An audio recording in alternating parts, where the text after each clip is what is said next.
Hola, ¿qué tal? Buenas tardes, comunidad de Clases Magnas Hotel. Bienvenidos a nuestra tarde de conocimiento y el día de hoy tenemos este tema donde les hacemos la invitación sobre el tesis. Comienza con el pie derecho, delimita tu tema de investigación, porque si algunos tienen un proyecto que está pendiente, alguna tesis, un trabajo de investigación, para aquellos que están estudiando su posgrado con nosotros y su doctorado, por supuesto que es un trabajo que van a elaborar, así es que pues tenemos a nuestro experto asesor en tesis, al maestro Jorge Gallo. Bienvenido, profesor. Gracias, muy buenas tardes a toda la comunidad de hotel. Pues sí, efectivamente, hoy vamos a abordar un tema que es fundamental, que es básicamente cómo vamos a delimitar o cómo vamos a poner las bases para hacer nuestra investigación. ¿Por qué? Porque es un proceso que pudiera parecer sencillo, sin embargo ya conforme vamos desarrollando nuestra tesis o como la vamos empezando, podemos tener muchas confusiones. Desgraciadamente esto en algunas ocasiones nos provoca retrasos, nos provoca que trabajemos de más y bueno, y precisamente vamos a hablar, hoy vamos a dar unos tips, vamos a dar unos cuantos consejos para ver cómo delimitar el tema de investigación y de esta forma vamos a ser más concisos, vamos a entrar más directo y sobre todo nos vamos a ahorrar mucho tiempo que muchas veces nos atrasa la tesis porque generalmente, sobre todo los compañeros que ya están realizando un posgrado, ya tienen otras actividades. Vamos, finalmente, pues pudiera ser que un joven que está estudiando su licenciatura, pues todavía vive con sus papás, no tiene que trabajar. En cambio, ya cuando se hace un posgrado, pues la mayoría de las veces ya estamos insertados en la vida laboral y esto nos quita tiempo. Entonces tenemos que tener un sistema o una disciplina para que podamos investigar. Es decir, tenemos nuestra investigación y tenemos nuestras actividades personales, nuestras actividades profesionales y es básicamente lo que vamos a abordar el día de hoy. Perfecto, muchísimas gracias, maestro. Bueno, pues ya lo vieron, apunten, saquen sus libretas, todo para que delimiten el tema de investigación y bueno, tengamos todos los tips que el maestro nos va a dar. Maestro, por favor, lo esperamos para que comience con su clase. Muy bien, muchísimas gracias y pues bienvenidos. Bueno, pues antes que nada, bueno, pues vamos a presentarnos. Yo soy el profesor Jorge Gallo García para servirles. Soy licenciado en periodismo, esa es mi carrera base, que la hice en una escuela que, bueno, pues por algunos motivos ya desapareció, que es el Centro de Estudios en Periodismo y Arte en Radio y Televisión, el PART, como lo conocíamos los que estamos en el medio. Posteriormente, bueno, pues para enfocarme hacia la docencia y sobre todo a la investigación, realicé un par de posgrados, ambos en la Universidad Autónoma Metropolitana. Primero una especialización en literatura mexicana y luego una maestría en literatura mexicana. Ambos pues me han llevado por el camino de la investigación, de la lectura, pues eso sí vamos a tenerlo presente. Nosotros al momento de hacer nuestra tesis, pues vamos a tener que leer, eso es un hecho, vamos a tener que consultar diferentes fuentes. Sin embargo, bueno, pues pese a toda esta carga de trabajo que vamos a tener, que al final de cuentas nos va a dar una satisfacción personal, que es el poder terminar nuestra tesis de manera correcta y de manera concreta. Ese es el gran premio, la gran recompensa que va a tener todo este esfuerzo. Pero, pues sí, básicamente vamos a tener un sistema un tanto cuadrado, si lo queremos ver así en cuestión de la investigación, pero también lo vamos a poder hacer un poco más rápido, más flexible, para pues poder llegar a buen puerto. Muy bien, vamos a empezar con una frase célebre que es de un gran semiólogo, filósofo, poeta, estudioso y sobre todo muy metido en la investigación de las ciencias sociales, porque bueno, pues este personaje fue, además de ser uno de los grandes escritores del siglo XX, fue también docente universitario y de hecho varios de sus libros que están fuera de la literatura pues se refieren precisamente a la forma en la que vamos a hacer nosotros nuestra tesis o nuestro trabajo de investigación, que él es Humberto Eco. Humberto Eco decía, los libros no están hechos para ser creídos, sino para ser sometidos a preguntas. Cuando consideramos un libro, no debemos preguntarnos qué dice, sino qué significa. Vamos a trasladarlo a un aspecto práctico que nosotros tenemos. Si bien es cierto que nosotros vamos a tener que leer muchos libros y vamos a tener que sustentar, porque nosotros estamos argumentando, vamos a tomar en cuenta esto que es muy importante. La argumentación es lo que yo estoy diciendo con mis propias palabras, lo que pienso, y es algo que voy a defender, pero para que yo lo pueda defender, pues primero tengo que estar bien sustentado. Es decir, la idea que yo quiero plantear en mi tesis o en mi trabajo de investigación no debe de ser buena o no debe de ser mala, sino debe de ser mía, que es lo importante. Es mi idea, mi percepción que tengo sobre un problema social o sobre un problema político, económico, etcétera, y sobre eso lo voy a estar abordando, pero yo voy a tener que defender mis argumentos. Una tesis no quiere decir que quede bien con el otro, es decir, probablemente tenga ciertas ideas y yo no estén a favor, incluso mis propios sinodales, mi propio asesor de tesis. Sin embargo, aquí lo que importa en una primera etapa es el formato en el que lo vamos a realizar. ¿A qué me refiero con el formato? Todas las reglas técnicas, la manera que voy a estructurar esa investigación y posteriormente pues yo le voy a dar mi punto de vista y ese punto de vista tendrá que estar sustentado precisamente en los argumentos que yo voy a estar dando. ¿Qué es lo que va a pasar el día que yo haga mi examen profesional o cuando yo tenga un lector? Porque eso es muy importante. Vamos a tomar en cuenta que al momento de que yo estoy realizando mi investigación, yo estoy realizando mi tesis, voy a tener lectores. Probablemente, bueno, pues no sean lectores que vayan a comprar la tesis, mi tesis no va a estar en una librería porque no estoy escribiendo una novela. Sin embargo, va a estar en una biblioteca de las universidades, unas bibliotecas virtuales donde alguien que pueda retomar mi tema, ya sea para estar a favor y agrandar el punto de vista, seguirlo, el que yo estoy virtiendo, o para estar en contra y cuestionarlo, va a agarrar mi tesis. Entonces, por eso yo voy a tener mis lectores, voy a tener que pensar en mis lectores, y en esos lectores es cómo voy a redactar. Es decir, no voy a utilizar adjetivos, no voy a recrear un escenario mágico, no voy a hablar de cómo se vive un sueño, ni nada de eso, porque no estoy haciendo un texto literario. Tengo que hacer un texto que vaya dirigido a especialistas, porque se supone que la gente que me va a leer es gente que tiene cierto conocimiento, mis sinodales, mis asesores de tesis, que precisamente me van a estar guiando qué es y cómo lo estoy haciendo. Entonces, ellos van a entender este lenguaje. Entonces, no me tengo que preocupar en utilizar tecnicismos, en utilizar autores que son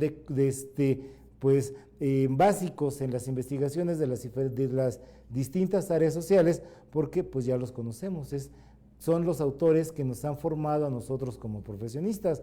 Sin embargo, el lenguaje que tenga que usar sí tiene que ser claro, sí tiene que ser conciso, tiene que ser directo y sobre todo no tiene que dejar pie a especulaciones o a dudas. Es decir, si yo estoy defendiendo una idea, la voy a defender como es, con argumentos, con palabras, con ideas, con verbos, en verbos que no sean dubitativos, que no nos hablen de dudas o especulaciones, sino que sean indicativos, que nos digan sí o que nos digan no. Y por el contrario, si yo estoy atacando la idea de un autor que no estoy yo de acuerdo en su punto de vista, de igual manera voy a decirles no estoy de acuerdo, pero ¿por qué? Es decir, los argumentos son muy importantes. Por eso Umberto Eco, este gran personaje, sobre todo que se dedicó a la investigación de las ciencias sociales en universidades en Italia y que dirigió tesis, pues imagínense nada más tener a uno de los escritores más importantes y más influyentes en la cuestión de la semiótica y del significado de los símbolos y de muchas cosas, tenerlo como asesor en un trabajo de tesis, pues ha de haber sido maravilloso. De hecho, él tiene un libro que se llama ¿Cómo se hace una tesis?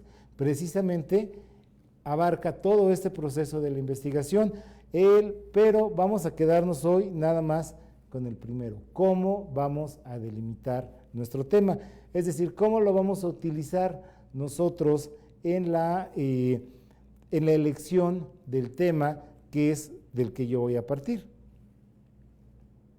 Muy bien, primero vamos a preguntarnos, cómo empezar una investigación. ¿Por qué? Porque uno de los errores o una de las características, no sería error todavía porque apenas vamos a empezar con ello, sería más bien una característica que tiene nuestra propia inquietud, es que yo tengo una duda, tengo una inquietud, hay algo en algún tema de carácter social, de carácter político, de carácter económico, los que estamos en el área de la comunicación, bueno, pues algún efecto que tenga la comunicación masiva, etcétera, yo voy a tener la idea en mi cabeza y de ahí voy a querer partir, pero entonces, ¿cómo voy a empezar? ¿Qué sería lo primero que tengo que ver? ¿Cómo voy a empezar? ¿Qué es el tema? Disculpen. Bueno, el tema es la parte fundamental de una investigación.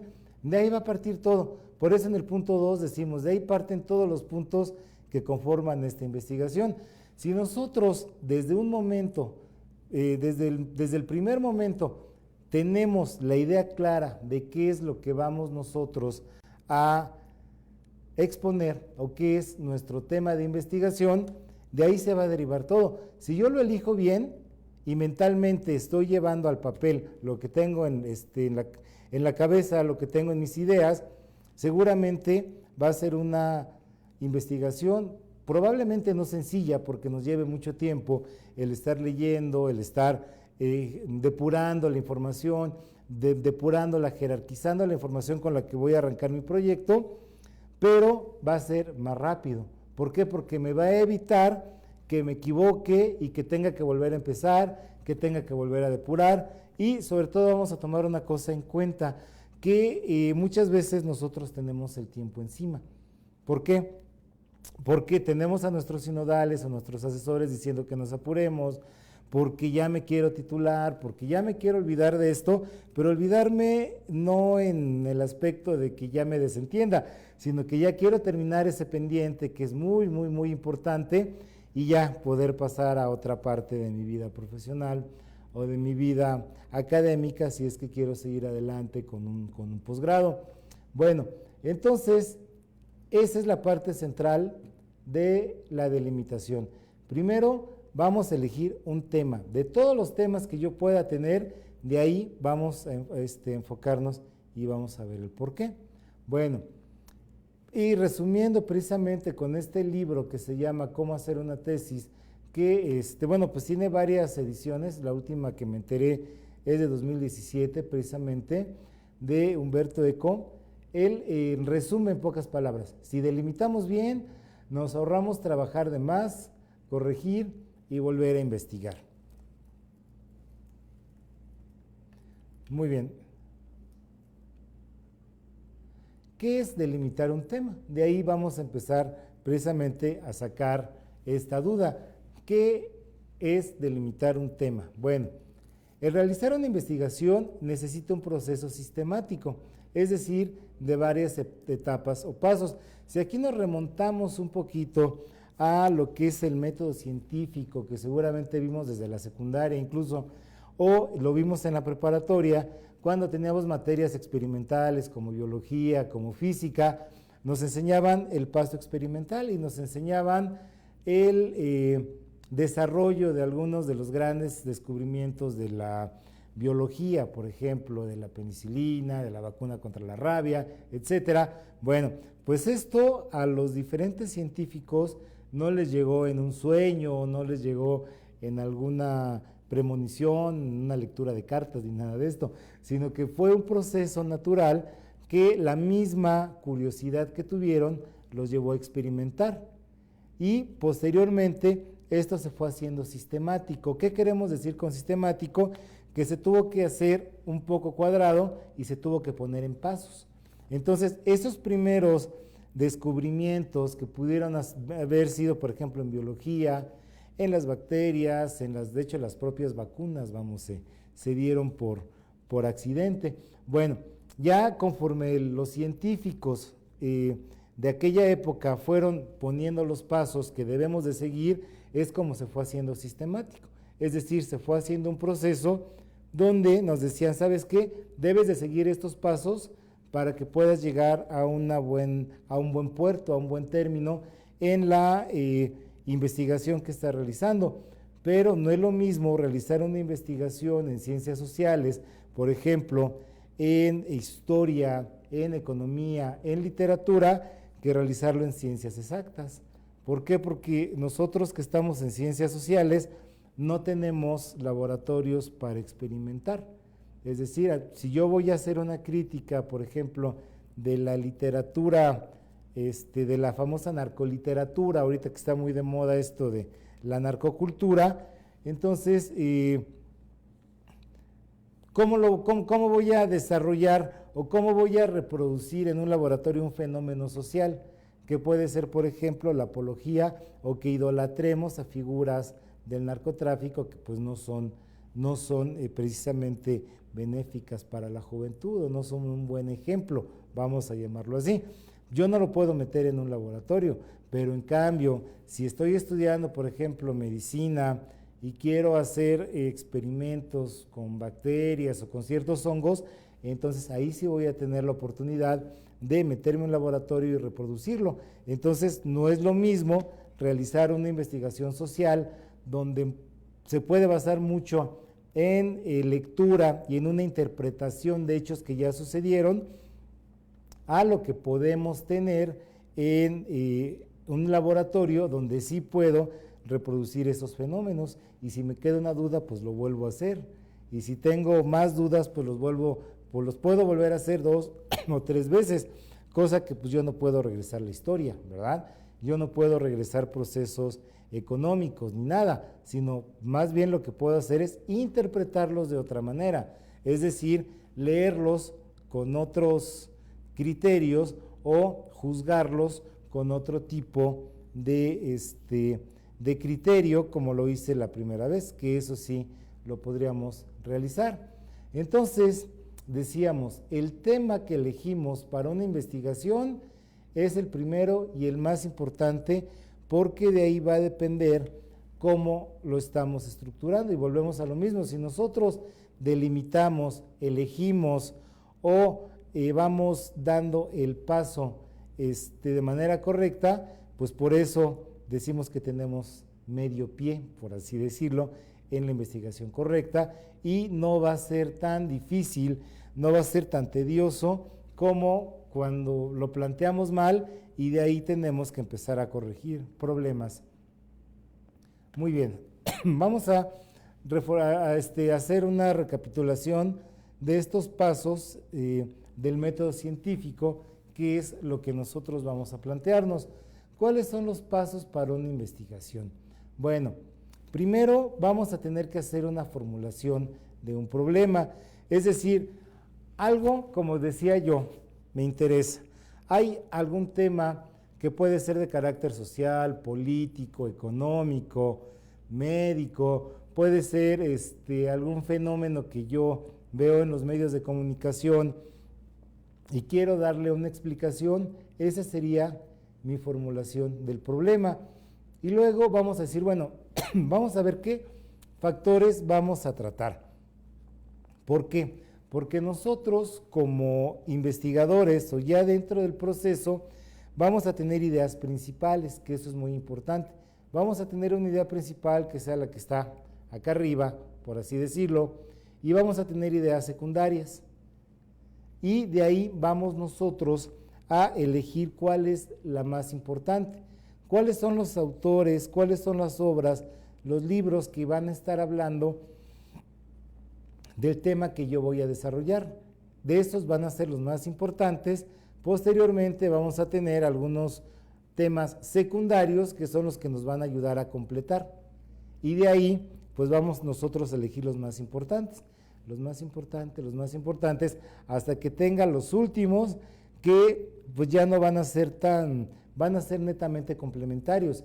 Si yo considero que van a aportar algo a mi investigación, pues los voy a poder utilizar.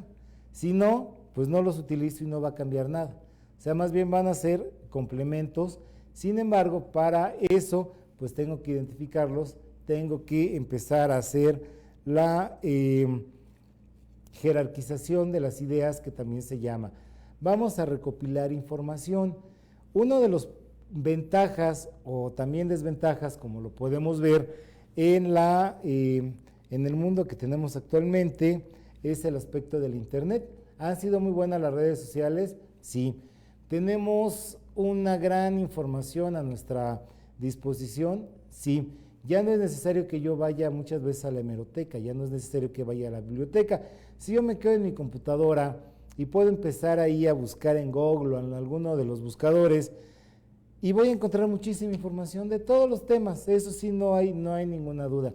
Sin embargo, pues voy a tener que tener la capacidad de distinguir cuál información es buena y cuál información es equivocada. No forzosamente que sean las famosas fake news, o sea, noticias falsas, o sea, información falsa, pero sí tendenciosa. Ese sería uno de los graves problemas. Tener información tendenciosa, lo cual pues le va a dejar muy endeble mi investigación, porque no voy a estar teniendo argumentos sólidos o argumentos de peso. Entonces aquí sí yo les recomendaría que al momento de recopilar información, vamos a sitios que nos den información correcta, que nos den información concreta, como cuáles, por ejemplo, las tesis de compañeros que ya se titularon y con los que yo me puedo apoyar en mi investigación, las voy a encontrar en los bancos de tesis que tienen las universidades. Nosotros transmitimos desde México, bueno, pues las universidades mexicanas, sobre todo la UNAM, la Autónoma Metropolitana, que es la UAM, así como muchas instituciones académicas particulares, tienen sus bancos de tesis. Entonces, esas tesis que ya fueron aprobadas y con las cuales ya nuestros compañeros previamente se titularon, seguramente van a estar bien sustentadas, van a estar bien fundamentadas. ¿Qué otras? Bueno, pues vamos a buscar editoriales que sean serias, vamos a buscar, si nosotros, perdón, utilizamos revistas, notas de periódicos, investigaciones en hemerotecas, pues vamos a buscar que sean revistas serias, que sean revistas que tengan pues historia, que los periodistas o los articulistas que nosotros nos estamos apoyando, los investigadores, los críticos que nos estamos apoyando, sea gente pues reconocida por su seriedad. ¿Por qué? Porque del otro lado pues tenemos este aspecto que puede ser negativo de las redes sociales, de muchos blogs, que desgraciadamente muchas veces hay gente que hace críticas o hace investigaciones o hace comentarios, no lo hace de mala fe, pero no tienen los conocimientos bien sustentados, no tienen un marco teórico que avale ese punto de vista. Entonces, ¿qué pasa si yo me baso en un blog de alguien que pues no es un investigador o no encuentro que tenga algún registro, que tenga trabajos previos, y yo lo pongo como uno de mis autores más importantes para sustentar la investigación? Cuando me lo revisen, cuando ya le vayan a dar el visto bueno, seguramente me van a decir que ese autor no, pues sí, que no lo utilice, que mejor lo saque de la investigación, y es a lo que hablábamos anteriormente. Entonces, esto nos va a traer más trabajo, porque nos va a traer el que tengamos que replantear nuevamente la investigación.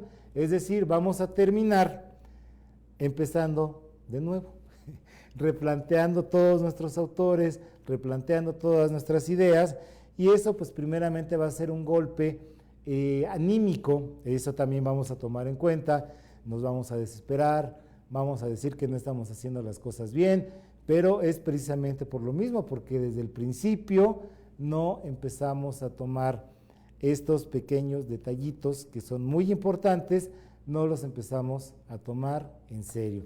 Muy bien, vamos a probar la hipótesis. ¿Qué es probar una hipótesis? Nosotros tenemos una idea que es de cómo vamos a empezar nosotros a trabajar, y vamos a tener una teoría. Esa teoría es mi hipótesis y eso lo voy a tener yo que defender. ¿Cómo lo voy a defender? Pues con una serie de pasos sistemáticos para que podamos tener de una manera correcta esta serie de pasos para probarlo, porque hay que tomar en cuenta que la hipótesis la vamos a tener que comprobar. o la vamos a tener que desechar, pero eso lo vamos a ver en un momento un poquito más. Tenemos que replantear el problema. ¿Cómo lo estamos manejando? ¿Lo estamos manejando de manera correcta o de manera incorrecta? Bueno, y posteriormente vamos a tener que llegar a una conclusión. Y de ahí en fuera pues vamos a tener todo nuestro, el papel de nuestra investigación lo vamos a tener mejor sustentado. ¿Qué es la importancia del tema? Y esto es muy importante porque es parte fundamental de la delimitación. El tema debe de coincidir con la información del trabajo. Esto es algo que muchas veces no nos ponemos no lo vemos al principio de la investigación cuando empezamos a redactar. Entonces yo propongo el tema A, vamos a ponerlo. Y resulta que conforme voy redactando, me voy alejando un poquito más, y un poquito más, y un poquito más, y un poquito más, y resulta que a la hora de la hora, pues ya no tenemos el suficiente, ya no lo relacionamos, mejor dicho, ya no tenemos una relación directa con el tema que estamos nosotros trabajando, y esto nos trae una serie de problemas que otra vez tenemos que replantear la redacción, tenemos que utilizar conectores, tenemos que abrir párrafos para unir esas ideas. Entonces, eso es muy importante. Vamos a suponer que yo estoy hablando, a mí lo que me interesa es el feminismo, los movimientos feministas a partir de las marchas que tuvimos en este 2020, o movimientos previos como fueron las desaparecidas, mujeres que fueron agredidas, incluso asesinadas por sus parejas sentimentales, etcétera. Eso es lo que a mí me interesa. Pero al momento de que yo estoy haciendo mi investigación, empiezo a hablar de las marchas y empiezo a ver que no me gusta que haya grupos de mujeres que vandalicen en las calles, que vayan, que pinten monumentos históricos, que rompan vidrios, etcétera. Entonces, partí yo de los movimientos feministas a partir de la agresión de las mujeres, y poco a poco me voy metiendo en la violencia urbana, en que pueden estar en relación hacia los movimientos que tienen otros intereses en las universidades, etcétera. Entonces, empiezo yo con una cosa y poco a poco me empiezo a salir, a salir, y a salir, y a salir. ¿Qué va a pasar cuando yo lo revise? Bueno, pues entonces me estoy saliendo del tema principal. Entonces, esa investigación la voy a tener que volver a empezar. Aunque ya haya llevado mucho tiempo, me haya llevado a mí noches enteras de estar pues escribiendo, ni modo, desgraciadamente vamos a tener que empezar nuevamente desde cero. Debemos de partir de un punto central y apoyarnos en puntos secundarios. Aquí sí lo podríamos realizar. Como ya lo habíamos dicho, tenemos un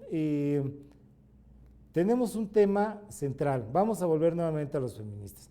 Yo estoy hablando de los movimientos feministas a partir de las agresiones que tuvieron mujeres por sus parejas sentimentales. Esa va a ser mi parte fundamental. Sin embargo, veo que este enojo se va convirtiendo en ciertos actos vandálicos, en ciertos actos propagandísticos, en presencia en medios de comunicación, partidos políticos, etcétera. Entonces, es muy diferente que yo pueda tener un capítulo donde indique que estos movimientos han derivado en otros movimientos secundarios, a que yo lo haga de manera arbitraria y me empiece a salir. Eso sí lo podemos hacer. Por eso debemos de tener un punto central, que es básicamente la idea de la que no se va a mover, y de ahí yo le puedo agregar puntos secundarios. Eso es muy diferente. Y en el caso de las ciencias sociales, que es básicamente a lo que nosotros, y debido a las carreras que tenemos aquí en la Universidad de Nutel, deberíamos de partir de un razonamiento deductivo, es decir, de un razonamiento que sale de lo general a lo particular y no de un razonamiento que salga al revés, de lo particular a lo general. ¿Por qué? Ahorita lo vamos a ver un poquito más a detalle. Vamos a recordar qué tipos de razonamientos tenemos, qué tipos de razonamientos en base a lo que nosotros vimos en la secundaria, en lo que lo vimos en la preparatoria. Ustedes recordarán, los que llevamos la materia de lógica, que llevamos la materia de filosofía, o que veíamos la manera de hacer investigaciones por parte de los científicos que cambiaron al mundo. Bueno, vamos a ver. Nos decían, tenemos dos tipos de razonamiento, uno deductivo y otro inductivo.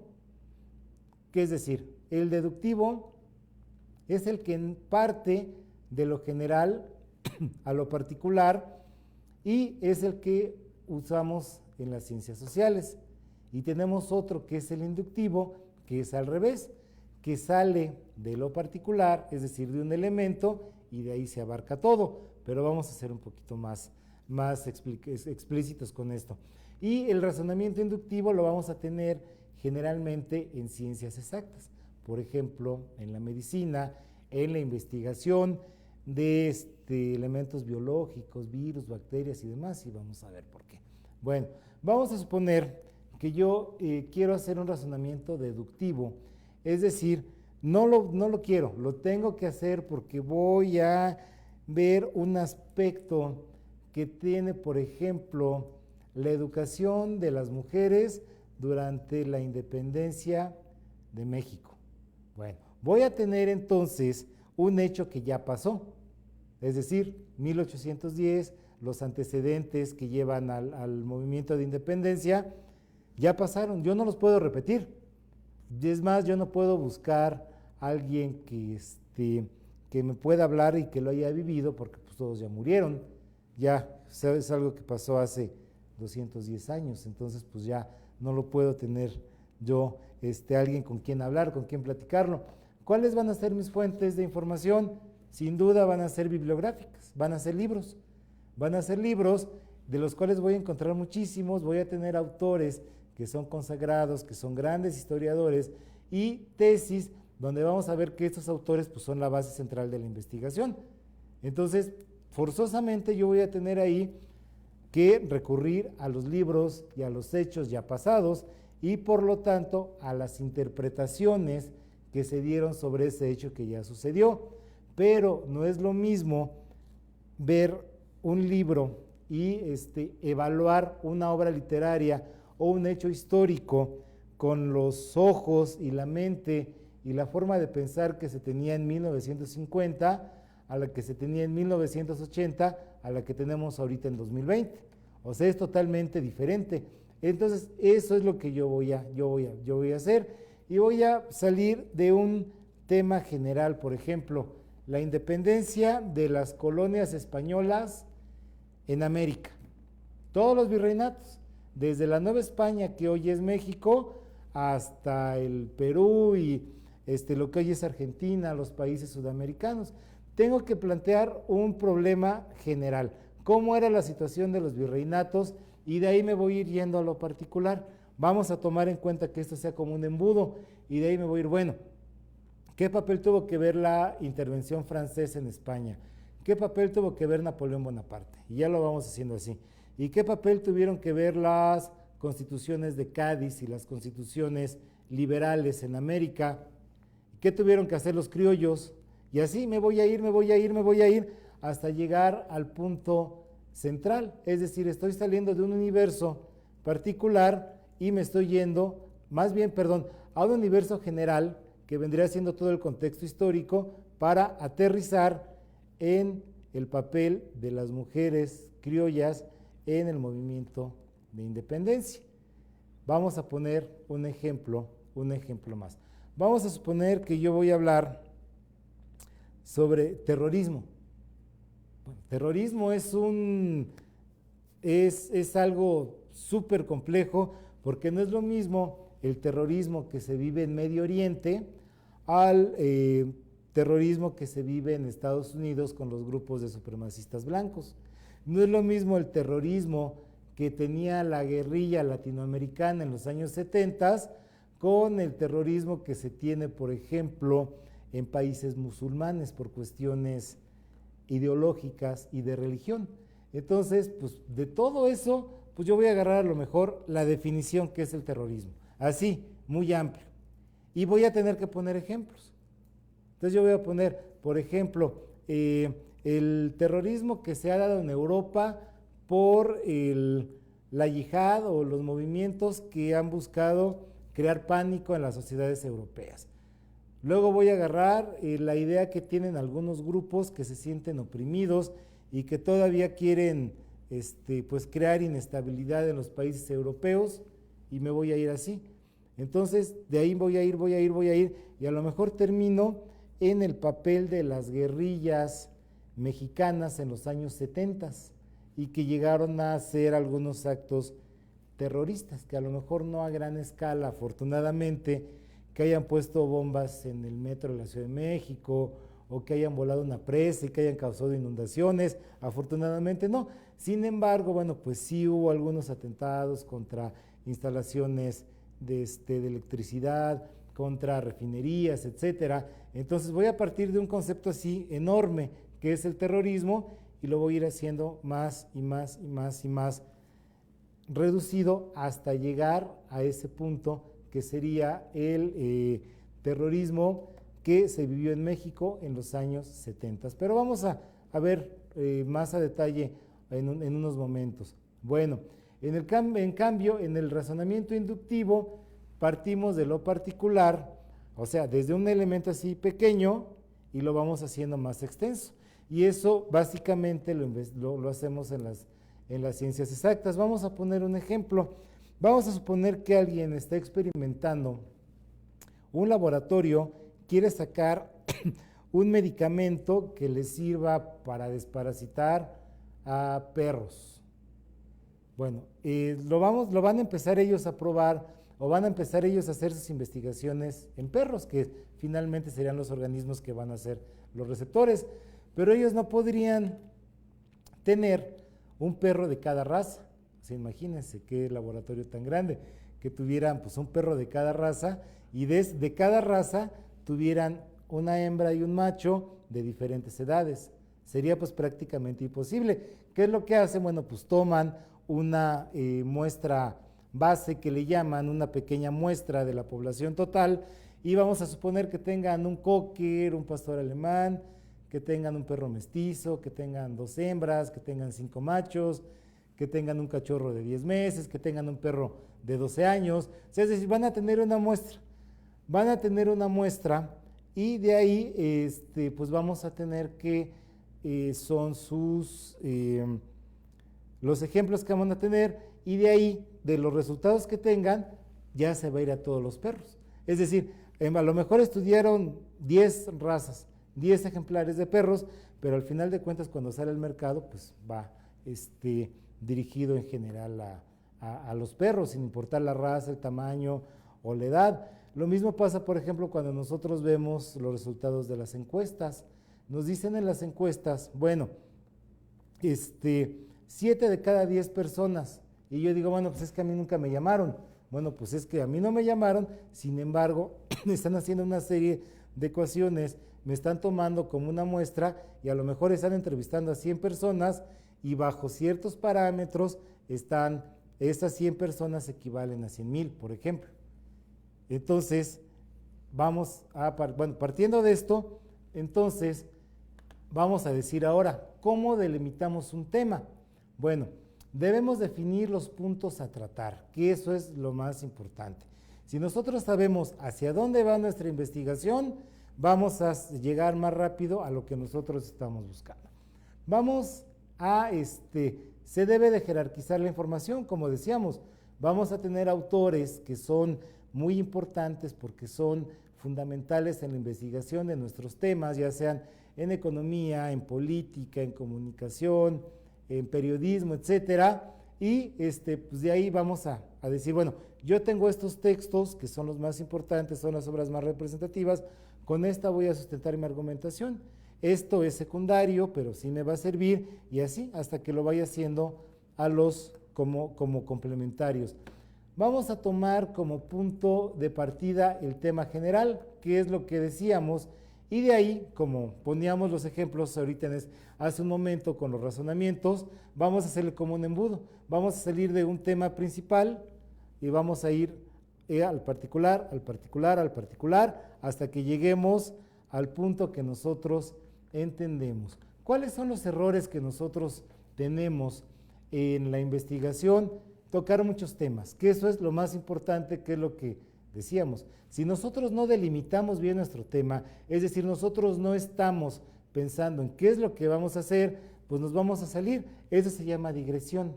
Son digresiones, es cuando nosotros hablamos de muchas cosas y nos olvidamos del tema principal, y nos trae como consecuencia que nos tengamos que extender. Y redactamos y de repente me doy cuenta que le falta información a algo, pero como ya no es el tema principal, lo voy a seguir investigando, voy a seguir redactando y me voy a extender, y eso me va a traer que me abra nuevas preguntas. Es decir, que mi investigación que sea cada vez más y más y más larga y más extensa y abarque de todo, pero no estoy en el tema central, y eso me va a traer como consecuencia que tenga ideas sueltas. Entonces, mientras más me extienda, voy a tener más preguntas que contestar. Y bueno, pues vamos a poner ejemplos ya para terminar esta clase y esta aportación que espero que les sea de utilidad. Vamos a poner, mi tema principal es el rock en español. El rock en español, ¿está bien? Entonces, de aquí pues voy a tenerlo que partir así de algo grande y lo voy a tener que ir haciendo cada vez más pequeño para ir al como un embudo, como decíamos. Bueno, el rock en español, ¿en dónde? ¿A qué hablo? Pues estoy hablando de todo lo que se habla en España, todos los que hablamos español, pero no es lo mismo el rock, la historia y el desarrollo que se dio en España, que fue un momento de libertad después de la muerte de Franco, en Chile, que fue un movimiento contestatario en la dictadura de Pinochet, en Argentina, que también surge como una voz de los jóvenes en contra de la dictadura, o en México, que es de 1968, los movimientos que se tuvieron ahí. Yo digo, bueno, pues yo estoy en México, entonces yo me voy al rock en español en México. Bueno, entonces ¿a qué voy a preguntar? ¿En qué año? No es lo mismo el rock en México de los 70s al de los 80s, al que tenemos ahorita en 2020. ¿En dónde? No es lo mismo el movimiento de grupos de rock en la frontera norte con Estados Unidos a los que se dieron en la Ciudad de México o los que se dieron en ciudades del sur del país. Entonces, de aquí todo lo voy a tener que limitar. Voy a preguntarme, bueno, ¿de qué grupos voy a hablar? ¿Con qué público quiero yo hacer mi estudio? Entonces, por ejemplo, yo digo, bueno, es que hay un grupo que se llama Maná, que seguramente todos lo conocemos. Bueno, pero no es lo mismo hablar de Maná, que es un grupo que tuvo el apoyo de los medios de comunicación, que los tocaban en radio, que se presentaban en discotecas, que estaban en la televisión. Hablar de Botellita de Jerez, que es un grupo que surge como un grupo de ironía, de risa, de humor, burlándose de todo lo que está establecido, o hablar del Tri, pero del Tri de los años 70, cuando Alejandro Lora tocaba protesta social, que se iba a barrios marginales del Estado de México, en Neza, en Tacubaya, en Chalco, que eran cinturones de miseria, con jóvenes con problemas de drogadicción, de papás ausentes, etcétera. Entonces digo, bueno, eso es lo que a mí me interesa. A mí me interesa porque yo vi en una película que cuando el Tri iba a tocar a Chalco, muchos chavos bandas se unían y olvidaban sus diferencias. Y sí es cierto, eran chavos banda o eran bandas, eran grupos de jóvenes que se veían en la calle y se agarraban a pedradas y se agarraban a golpes. Sin embargo, cuando iba el Tri, pues como que hacían una convivencia social y todos empezaban a bailar y eran cuates y se terminaba la tocada y todo el mundo se peleaba. Entonces ya voy a ir delimitándolo. Entonces voy a decir, bueno, entonces aquí lo que me interesa estudiar es el impacto social que tuvo el Tri en los años 70, en los años 80, con esos jóvenes que habitaban los barrios marginales del Estado de México y de la Ciudad de México. Entonces, si nosotros vemos, mientras más amplio es el tema y mientras más largo es el título de una tesis, quiere decir que está más delimitado.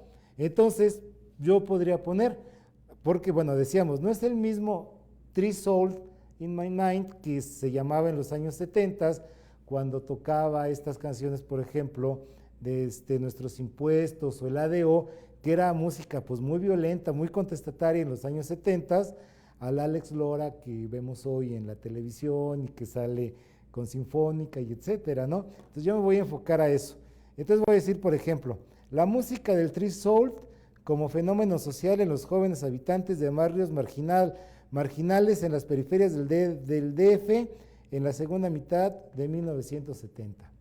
Ya tenemos un número, un título muy largo, pero sí lo vamos a ver que está ya bien enfocado. La música del Three Souls me está diciendo que es ese mismo grupo, pero en los años 70, cuando se dio a conocer como un grupo contestatario y de protesta social, que no salía en los medios de comunicación, no estaba en la tele, pero que sí tenía mucho peso en las zonas marginales, en jóvenes que vivían en los cinturones de miseria de aquellos años, que tenían problemas por el abuso de drogas, que eran agarrados por la policía, que eran tachados como delincuentes, como bandoleros, etcétera, y lo voy a situar en la segunda mitad de 1970, es decir, antes de que ya venga la apertura comercial del rock en español. Entonces, con esto, pues veríamos cómo lo vamos delimitando, y bueno, pues espero que ya, vamos a, ya para terminar. Entonces, lo mismo haríamos, por ejemplo, en la narcocultura. Si yo hablo de narcocultura, voy a tener así como que una un tema que me voy a aventar 20 tesis y no voy a acabar. No, yo lo tengo que refrenar. Bueno, narcocultura ¿en qué? En corridos, en revistas, en libros, en series. Bueno, pues a mí lo que me interesa, a mí lo que yo he visto es que cuando hablamos, por ejemplo, de figuras de narcotraficantes como el Chapo Guzmán, los tratan como si fueran héroes, como si fueran personajes de una novela donde son valientes, y en realidad pues son delincuentes que han sido muy peligrosos para la sociedad.